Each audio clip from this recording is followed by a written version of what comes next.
Katie's Trunk by Ann Turner. Illustrations by Ron Himmler.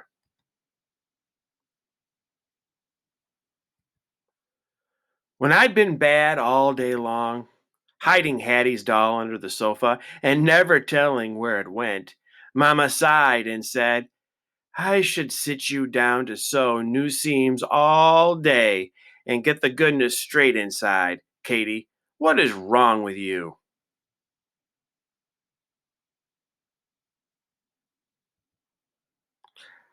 I couldn't tell it with a name, though I felt it inside.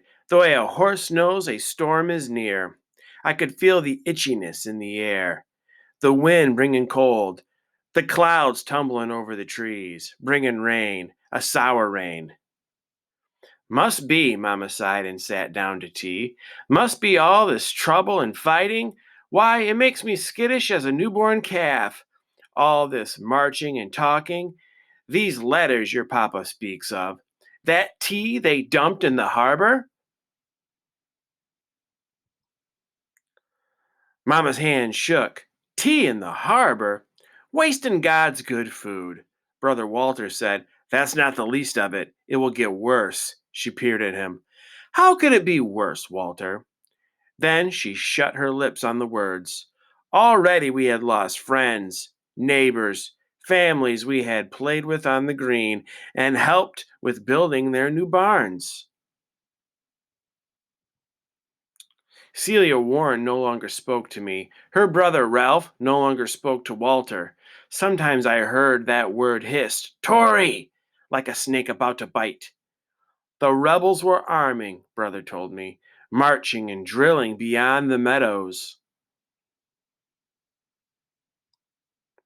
I'll never forget the day they came. The sun was hot on the mill pond, and Walter, Hattie, and I watched the dragonflies peel their skins off on the long grass and fly away. Something like smoke rose over the road, and out of it, Papa came running. Get your mother! Hide in the woods! The rebels are coming! We ran to the house, Mama's face like a white handkerchief. She shoved a piece of pork pie in our hands and ran us out to the thick woods where we could hide. Crouched in the underbrush, I felt like an animal in a trap. And suddenly I was so mad I could not still myself. I raced for the house, Mama's fierce whisper trying to call me back. I would not let John Warren and Reuben Otis hurt our house and things. It was not right. It was not just. It was not fair. Inside our parlor, I touched each thing I loved Mama's pineapple teapot, the silver tray shining like a moon, the pictures of all our kin ranged across the wall. Home. Then I heard voices by the door Reuben Otis, John Warren, Harold Smith, and others. Not our neighbors. This'll be fine pickings. They paused on the front step and ripped the knocker off the wood. I ran into Mama and Papa's room, looking for a place to hide. If they could steal, they could hurt as well. There was Mama's wedding trunk, big and black and domed. I pulled up the trunk lid and hid under the dresses. In the shut down darkness, everything was muffled and far away. The doors slamming, their footsteps next door in the parlor. English good, someone spat, and something hit the floor and broke. My breath stuck in my throat. Someone cursed. I heard Reuben say, Mr. Gray has money here. Look hard for it. John Warren spoke of arms they would buy. The air closed around my mouth like a black cloth. I bit my hand and prayed, though I was never much good at that. I thought my words might go up to God like bubbles in a pond to the silver top where they would burst. Please, God, don't let them find me. Don't let them hurt us. Let me breathe. The footsteps came closer. Someone leaned against the trunk. My breath got caught somewhere amidst my stomach and chest, and I could not get it back. There wasn't enough air. John Warren said, Fine dresses in silver here. He pulled up the lid, and the sweet air rushed in. I sucked in a breath as a dress was snatched out. The rustlings drowned their words. Another dress went, and a hand touched me. I wanted to bite it, to make him jump and shout, but I stilled myself. Maybe he didn't know. Suddenly, he shouted, "Out! The Tories are coming! Back to the road! Hurry!" He did not close the lid, and footsteps sounded out the door. Sudden quiet.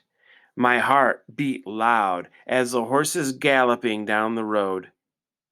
Quiet as quiet, I crept to the window and looked out. No one. Puffs of smoke far down on the green. A horse thudding past, riderless. Someone's hat blowing by in the gusty wind. Would I ever play with Celia again? Would I always wear this name, Tory, as if it were written on my chest? I sat down, hugged my knees, and began to cry. Walter ran inside and hugged me so tight my nose stuck to his shirt. Mama, Papa, and Hattie came next, white as the moon and as silent. Only Mama scolded, "Katie, leaving us that way?" Her voice broke, and she sat beside me and stroked my hair. Papa looked out the window. "It's not bad, dear ones, just a skirmish.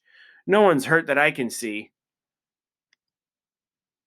Walter's mouth snapped open and then shut tight. I wiped my eyes on my sleeve. A sudden thread like a song ran through my head. When Mama asked me to sew straight seams to get the goodness straight, I knew I couldn't do it, but John Warren had.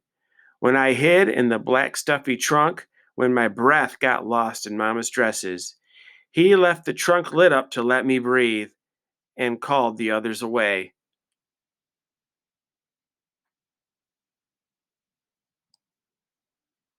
He left one seam of goodness there, and we were all tied to it. Papa, Mama, Walter, Hattie, and me.